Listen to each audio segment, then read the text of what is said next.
be in this particular place. I think the work that I do in friendship centers is very, very important. I want to thank the elder for the beginning. I think it was good that we started in a good way. We're really making you like earn your food here because you had a talk before, the good talk before by Rodney, and now you got to suffer through me. I'm an expert at making people sleep around the world wherever I go. So you're all probably, slowly digest your food and work your way into nap time. There you go. That's we always sleep. Yeah, that's right. I'll probably talk myself to sleep. I had some nice, pretty pictures to show you. I have a really small PowerPoint projector that I take to northern communities when I go around. I don't think we'd have to do too much to try and get to see my nice little pretty pictures. If people hang around after I'm done, I can go get my computer and I can show you all the pretty pictures about northern Canada that you ever wanted to see. But I'm going to kind of throw that out a little bit because we have a different... I've prepared more of an academic paper with some really long words in it. So I don't think I want to do as much of that. I'm going to say a little bit about myself.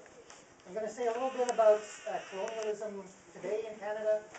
I'm going to say a little bit about the real wealth in northern communities. And I'll say a little bit about, when people ask me what I do, I like to say, really my job is fighting the bastards. And I'm sorry so I'll talk a little bit about what we could call resistance, or what I like to call fighting the bastards. To try and change things, and maybe some of the next steps or next things that need to happen. So first, just a little bit about myself. I'm a non-Aboriginal person.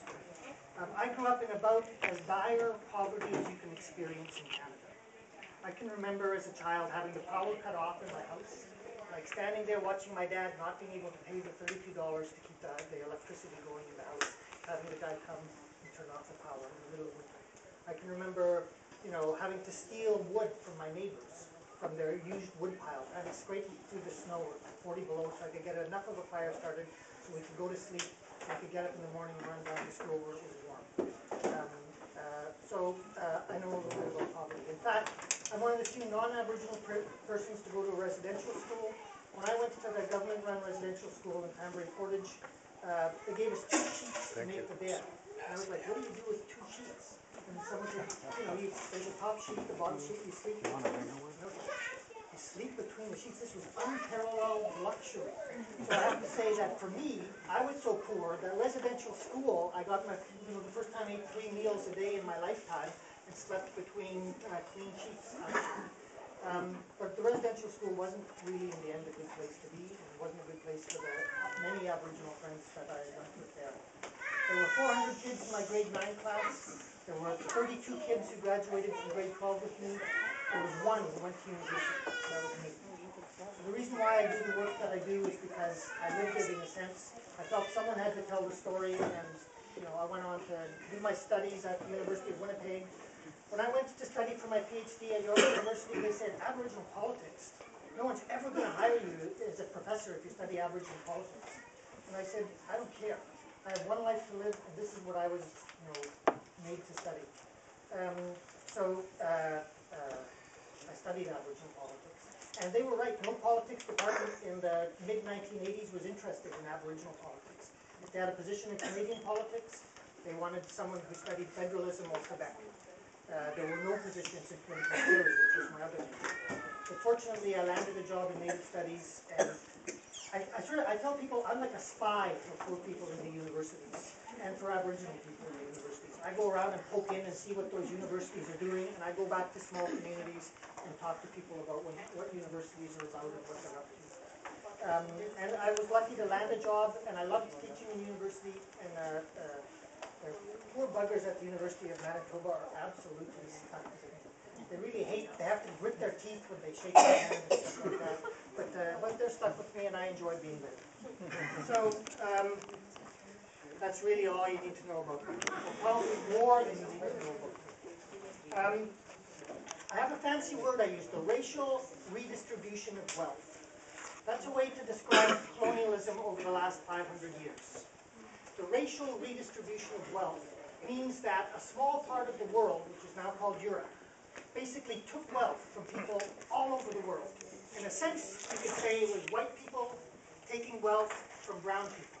In Africa, in the Americas, and in Asia. And they used that wealth to create the Industrial Revolution, to create more wealth for themselves, for a small sector of their own societies. And I'm living proof of the fact that, in fact, in Canada, the system doesn't work for white people as well as for Aboriginal people. There's a lot of poverty in Canada among non-Aboriginal people, just as there is among Aboriginal people. But I wanted today specifically talk about poverty and wealth in Aboriginal communities. This global system of a racial redistribution of wealth is what Canada as a nation is founded upon. You know, I went to a nice, respectable conference of Canadian Studies scholars in Guelph University, I don't know, about 3 or 4 years ago.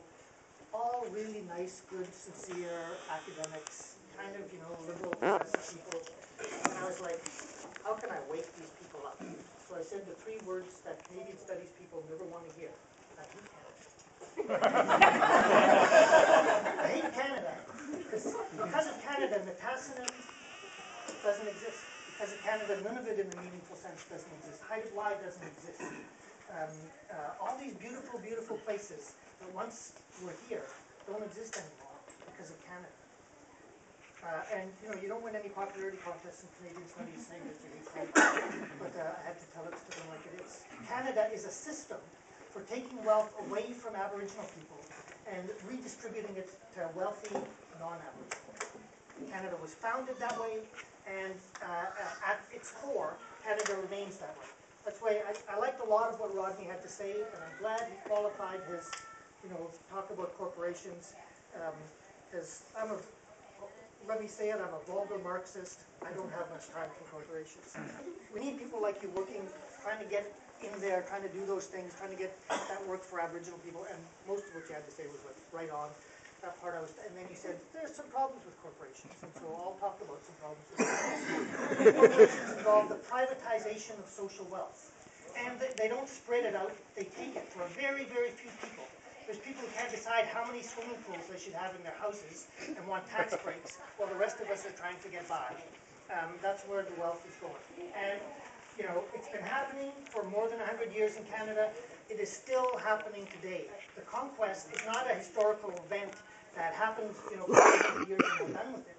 The conquest is happening now in your Canadian backyard, right? So the tar sands is taking good, beautiful bush country in northeastern Alberta and turning it into the worst mess you've ever seen in your life. So much of a mess that they're afraid to allow people to take pictures of it, right?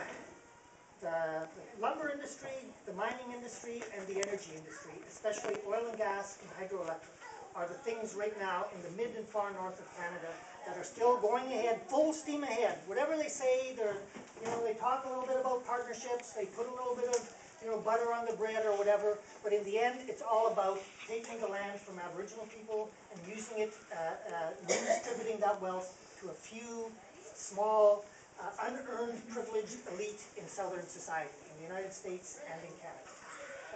And so in my work, for example, Manitoba, you hear about hydro in northern Quebec, you've probably never heard about hydro in northern Manitoba. My first slide was of a beautiful place called Tigonic Falls, where about, I don't know, there's a spirit in that falls. Inland from that falls is you can still see a dance circle where people for 100 years went to fast, to pray, and to dance, right? I showed that picture, and the next picture is of a hydro dam. That doesn't exist anymore. I went there because we were fighting over it, over a hydro project called the Wasquatum Project, and we lost the fight. 9/10 of the battles I fight, I lose, but I keep fighting. They're building a dam there right now. That falls doesn't exist anymore. That picture is of the past. It's something that's gone, right? Between, you know, lumbering, trying to cut down the Whiskey Jack Forest and Grassy Narrows, building hydro dams on the Nelson and Churchill rivers in northern Manitoba, on the Saskatchewan River, destroying a huge section of bush country for the tar sands, proposing pipelines that would go in 4 directions from the tar sands. The Mackenzie gas pipeline, I worked with Danny in the Northwest Territories. The Mackenzie gas pipeline is about taking natural gas, which is considered a clean energy source. All the natural gas that would be pumped down the Mackenzie gas pipeline would be used in the production of tar sands. Every ounce of it would be used for taking basically good energy, using it to produce dirty energy. And why do we want that dirty energy? Because North America is fundamentally founded on